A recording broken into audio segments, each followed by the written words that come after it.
윤석열 씨는 사실 알만한 사람도 아니거든요. 뭘 말을 하면 제가 보기에는 뭘 아는 것 같지가 않거든요. 이제 저 사람이 좀 뭘 알고 말하는 걸까 싶은 말을 하도 많이 하다 보니까 추진력이 있다는 거에만 잠깐 홀려가지고 만약 이 후보를 지지한다면 저는 대재앙이 온다고 봅니다. 그럼 반대로 윤 후보의 방향은 맞으나 아직 그 정책에 대한 기대감이 떨어진다. 떨어지고 그다음에 예. 정책에 대해서 윤 후보가 어떤 정책을 얘기하는지가 아직 잘 알려지진 않은 것 같아요. 이재명 후보의 정책은 많이 나와 있어요. 네. 근데 오락가락하는 정책이 아닌가. 예.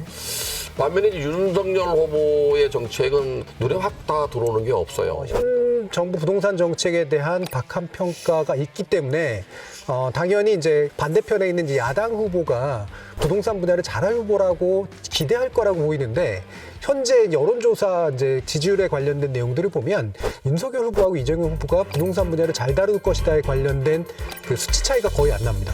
예, 대략 30%거든요. 이유가 여러 가지가 있을 것 같은데요. 그게 뭐 한 부분에서 정책을 못 믿어서 그럴 수도 있고 한 부분에서는 과거 정부의 어떤 연장 때문에 그럴 수도 있을 것 같은데 일단 현재 같은 현상들이 왜 나타난다고 보시는지에 대한 이야기부터 한번 시작을 해보도록 하죠.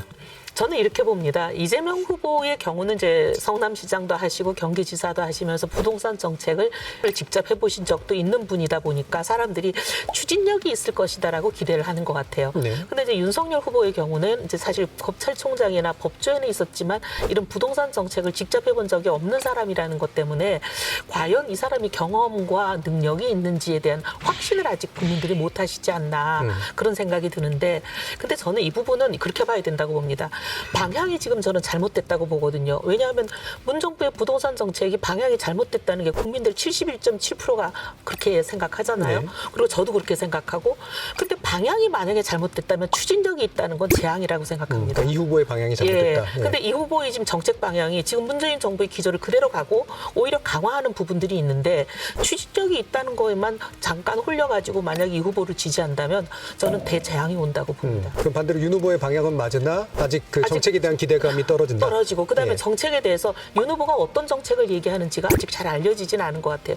본인 입으로 부동산 정책을 이렇게 설파한 적이 별로 없었던 것 같습니다. 예. 주세요. 그렇지 않아도 사람들한테 윤석열 씨는 부동산 정책이 뭐냐고 그랬더니 아는 사람들이 거의 없더라고요. 근데 언론을 찾아보니까 7월 달인가 뭐 캠페인 처음 시작을 하면서 1호 공약이라고 부동산 정책으로 발표를 했대요. 근데 아무도 기억을 못 하죠. 근데 거기에 보면 무슨 뭐 토지부 임대부 주택, 뭐 예. 원가로 공급하니 뭐 또 뻔한 얘기예요. 그러니까 제가 보기에는 윤석열 씨는 사실 알만한 사람도 아니거든요. 뭘 말을 하면 제가 보기에는 뭘 아는 것 같지가 않거든요. 이제 저 사람이 좀 뭘 알고 말하는 걸까 싶은 말을 하도 많이 하다 보니까 이제는 이제 정책에 관해서는 국민들이 별로 기대를 안 하는 거 아닌가라는 생각이 들고 이재명 씨의 경우에는 말씀하신 것처럼 전체적인 방향이 확실하지도 않은데 가끔씩 말하는 걸 보면은 지금 잘못되는 방향을 계속 갈 것 같은 느낌도 들고 이 두 가지가 지금 양쪽에 지금 있는 건 아닌가. 네. 네. 윤 후보에게는 일단 정책적 기대는 없고.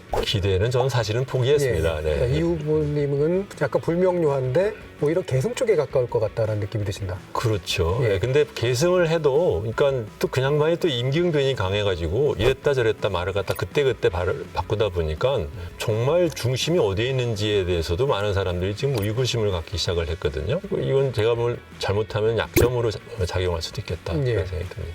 두 분의 평가가 아주 틀린 것 같지는 않습니다. 예. 자, 강원대중 교수님 어떠세요? 저는 한마디로 이제 이재명 후보의 정책은 많이 나와 있어요. 예. 근데 오락가락하는 정책이 아닌가. 예. 처음에 내놓은 정책은 뭐 전부 규제 강화로 나와 있어요. 1가구 2주택 같은 경우는 뭐 양도세 90% 물리겠다. 또 명의신탁은 뭐 완전히 그 처벌하듯이 금지시키고 또 뭐 이거 갭 투자 자체도 금지시키고 전부 다 이렇게 꽁꽁 묶어서 규제하는 쪽으로 가 있습니다. 최근에 와서는 이제 양도세를 뭐 기간별로 또 하나 시키겠다고 중과세를 뭐 6개월, 8개월, 뭐 1년 그래서 100%, 뭐 50% 이렇게 또 하라는 얘기도 나오고 또 종합부동산세도 막 그것도 자기가 당선되면 하겠다는 게 아니라 지금 해달라는 거잖아요. 네, 그러니까 공약을 내놨는데 이게 또 바로 수정되면 오락가락하는 정책 때문에 신뢰성이 떨어지는 거 아니냐. 네. 반면에 이제 윤석열 후보의 정책은 그 우리 주 의원님 말씀대로 눈에 확 다 들어오는 게 없어요. 원가 주택이라는 게 사실 30만 가구 상당히 많은 양입니다. 윤 후보의 30만 가구는 뭐 물론 이제 두 분 다 250만 가구니까 기존의 문재인 정부의 주택 그 공급 정책 그대로 이어가는 것 같아요. 그 30만 가구만 들린 것 같아요. 이번 그 문재인 정부가 김현미 장관이 발표했던 게 127만 가구예요. 거다가 이제 변창흠 장관이 발표한 게 83만 6천 가구, 두 개 210만 6천 가구예요. 여기 한 3, 40만 가구만 엎친 것 같은데 원가주택이라는 개념이 국민들에게 와닿는 것 같아요.